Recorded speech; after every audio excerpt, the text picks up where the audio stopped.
Welcome to New Member Orientation, presented to you by the Greater Manchester Nashua Board of Realtors. We are located at 176 South River Road in Bedford, New Hampshire, and are here to assist in any and all of your realtor-related needs. So be sure to pop by and say hello. You have nearly completed your requirements to become a member of the National Association of Realtors. You are joining a 1.3 million person membership that allows you to access resources provided not only by us, but also by the New Hampshire Association of Realtors and the National Association of Realtors. By joining this elite professional membership, you are agreeing to abide by the Code of Ethics and use the Realtor logo responsibly. Upon completion of this video, you will be a part of 3 associations, and it is important to set up your profiles for each. Let's start with the New Hampshire Association of Realtors. Through NHAR.org, you have access to .loop, ZipForm, ZipForm Mobile, Inman Select, as well as the organization's legal resource line. You can also log into the National Association of Realtors to unlock countless resources and services, such as their online library. It is also important to log on to GMNBR.org. Your login information is your NERDS number, followed by your last name. This allows you to access events, a complete membership list, classes, and leadership opportunities, as well as opportunities to get involved with our various committees. Here at GMNBR, there is a committee for everyone. Do you like to give back to your community? Or perhaps you like to plan parties? Come to a meeting and get involved. All information about meetings, events, and classes can be found on our calendar through the GMNBR website. When it comes time to renew your license, you will need 15 credit hours of elective and core courses.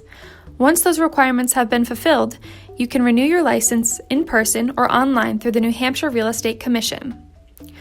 All realtors are required to complete Code of Ethics training every 2 years to remain up to date on any changes. Hi, my name is John McGilvery. I've been practicing real estate for over 15 years. I'm currently Vice President of Sales and manage a large team of agents across a tri-state area.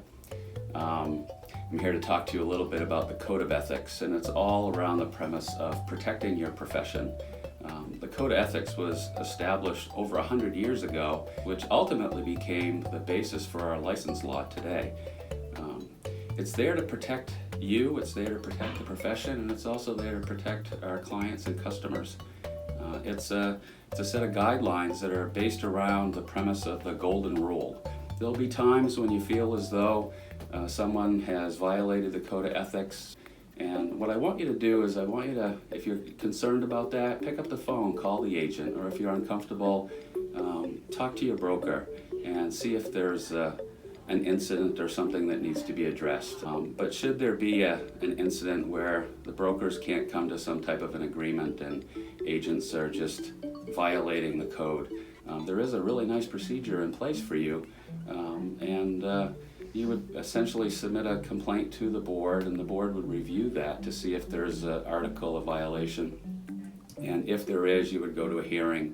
If your complaint is found to be true, there'll be some efforts dealt with there to help the agent that violated the Code of Ethics to kind of get back on track.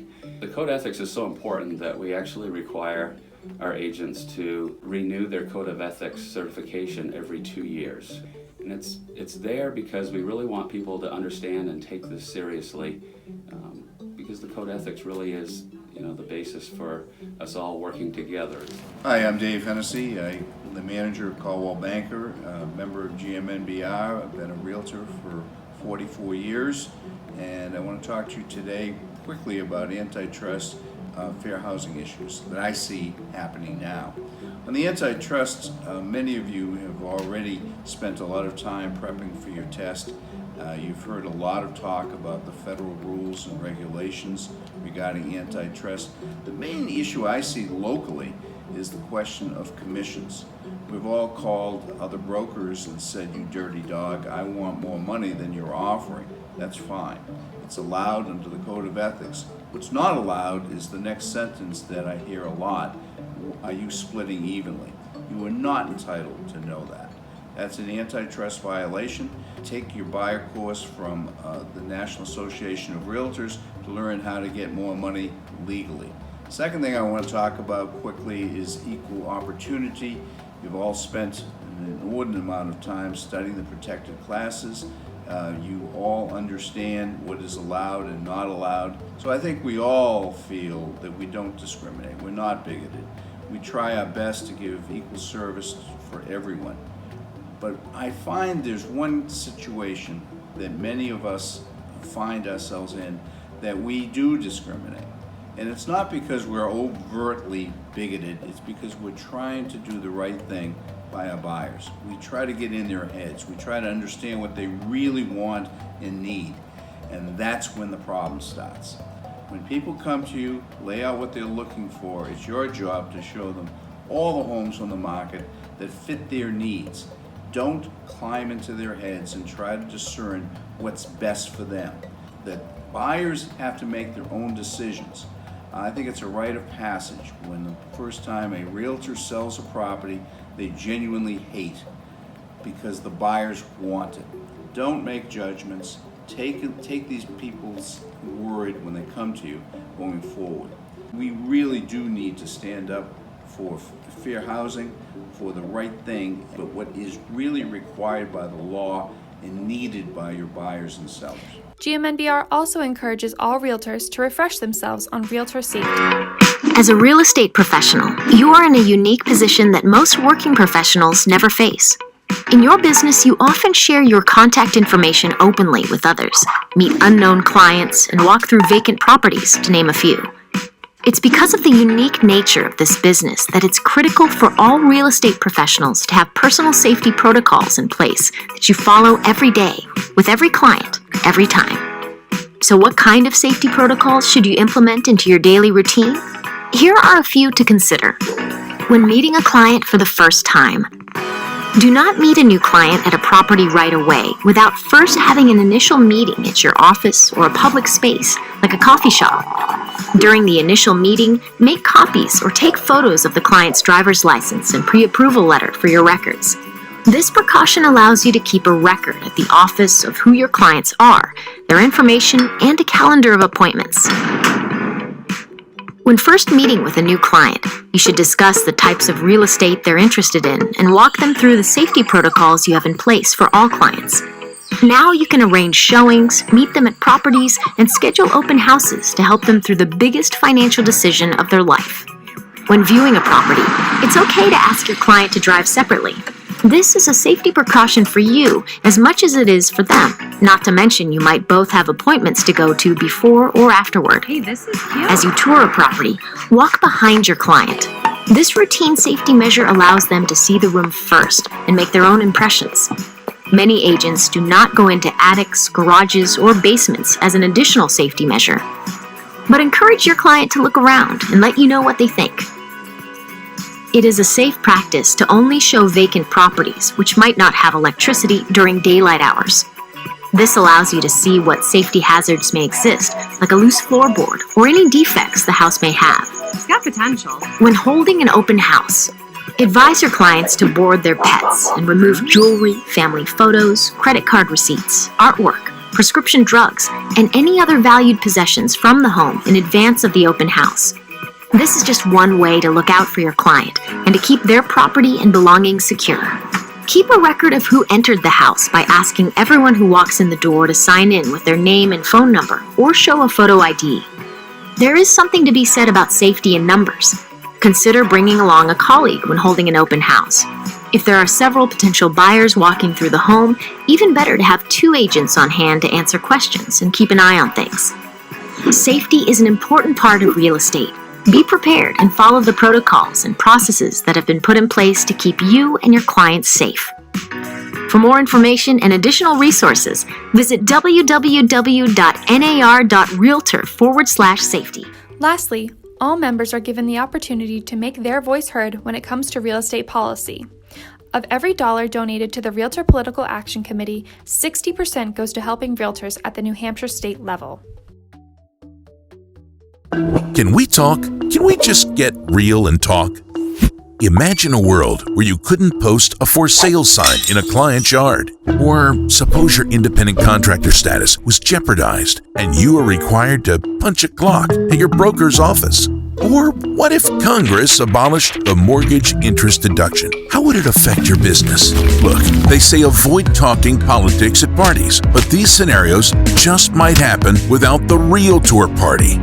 The Realtor Party. It's not the Republican Party or the Democratic Party or even a gala. It's the advocacy arm of the Realtor organization that fights for you and your business. As a Realtor, you are on the front line, helping Americans realize the dream of home ownership. You feel the pressure of onerous taxes, government overreach, and regulations that get it wrong.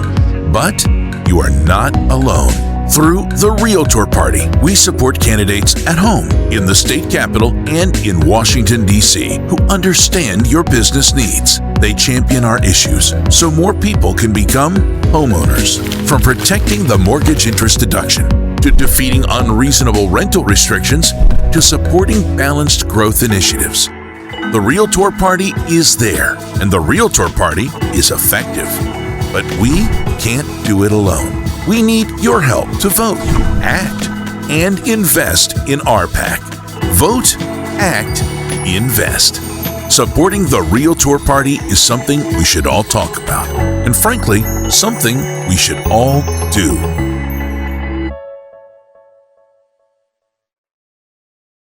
Hi, I'm Maggie Kirchhoff. I am the managing broker for Berkshire Hathaway Home Services Verani Realty in Londonderry, New Hampshire. I am past president for GMNBR, and today I get to speak to you about RPAC and why it's important. Just like at our national level, at the state and local level, we focus on issues that affect realtors and private homeownership interest rights. Your contribution to RPAC helps protect the real estate industry. As you know, we have one of the largest legislatures in the country. We have over 400 members in our state legislature. That attributes to about 5,000 bills every year that are proposed. We have a wonderful committee, your Public Policy Committee and the Government Affairs team up at NHAR that read each and every bill that are proposed every year. They can then decide whether they want to oppose a bill, support it, watch it, or do nothing for it. And that's important, so you don't have to worry about all the bills that are being proposed and how they will affect your business. There are other ways to stay involved and to help protect not only your interests as a realtor, but private property rights. Make sure you vote in your local, state, and national elections. That's really important. Also, now that you're a realtor, you'll be receiving call to actions, whether by text or email, and that's when a contentious bill is up and whether public policy at state or at the national level, they need you to express your concern and interest to your state representatives. You have a very strong voice that you need to be aware of. Congratulations! You have completed your new member orientation. Please email the verification code word completed to Samantha@gmnbr.org, and welcome to the Greater Manchester Nashua Board of Realtors.